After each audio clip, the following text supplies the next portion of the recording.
All right, now joining us for more perspective is Miss Lynn O'Donnell, who's a journalist and also an author. She's joining us from London.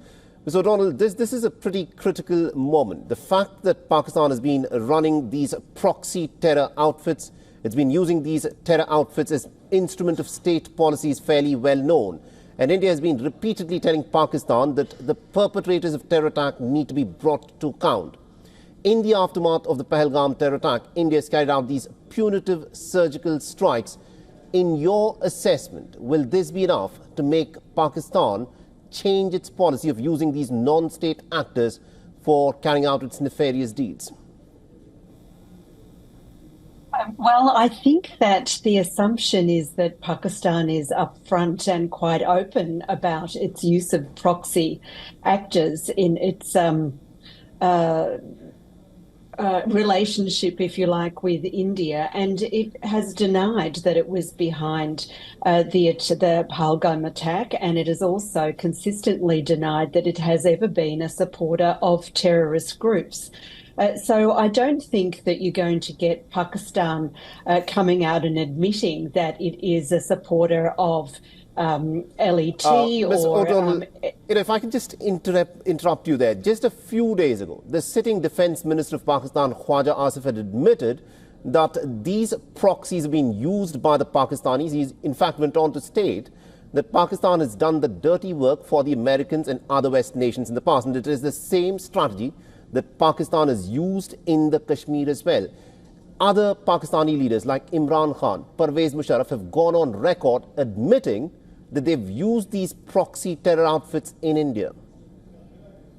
Yeah, okay, but they also deny it when it suits them. So, you know, you're playing a very dicey diplomatic game between the two countries, which are arch enemies and always have been. Pakistan admits to what it wants to admit when it is expedient to do so, and denies when it is expedient to do so. You'll note that it has denied that it was behind the attack 2 weeks ago, and up until the weekend there had largely been a very wide expectation that India would retaliate. I think that the retaliation that we saw last night came as something as a surprise. As you say, it was precision. It was aimed at terrorist groups that India said that it has identified. But yeah, I think that, you know, Pakistan plays a double game. And like I said, you admit it when it's useful to you and you deny it when it's useful to you. And that's the game that I think that Pakistan will continue to play. You know, running with the hares and hunting with the hounds, this is what the Pakistanis have done. But also looking at the fact as to how the Pakistanis have managed to carry on with this policy. Pakistan was on the FATF grey list for terror financing. You know, the fact that India has been repeatedly saying that this is a serious problem where Pakistan has used these terror proxies to carry out its, you know, its effectively instruments of state policy in the Kashmir Valley. Why do you think so far Pakistan has still persisted with a strategy that does not pay any dividends to Pakistan? Well, you know, lessons are hard to learn, aren't they? Because Pakistan also supported the Taliban in its war against the United States and its Western allies for almost 20 years.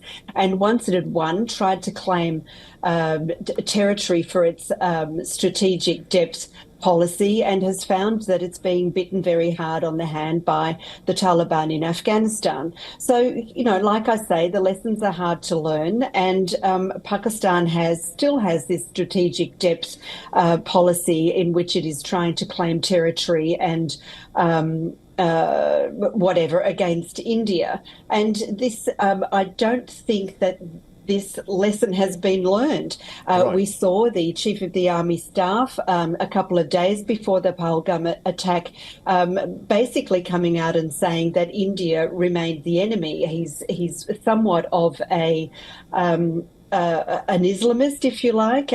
He puts religion at the centre of his own policy strategy. Right. And I just don't think it's, when we create enemies, we create them. They are created in order to, especially I think in this case, to deflect attention away from domestic problems, especially since the election last year, which was very unpopular. And the army's role, the military in Pakistan's role in the election last year was very unpopular. Now, if you create an enemy and in this case come right to the brink of war, what you're doing is deflecting the attention of the Pakistani population away from the fact that they don't have jobs, that their economy is crumbling, that social services don't exist, and it's all somebody else's fault. And I think that's what we're seeing and what we're going to continue to see. All right, we'll have to leave it there. Thank you very much indeed, Ms. Lynn O'Donnell, for joining us with that perspective there.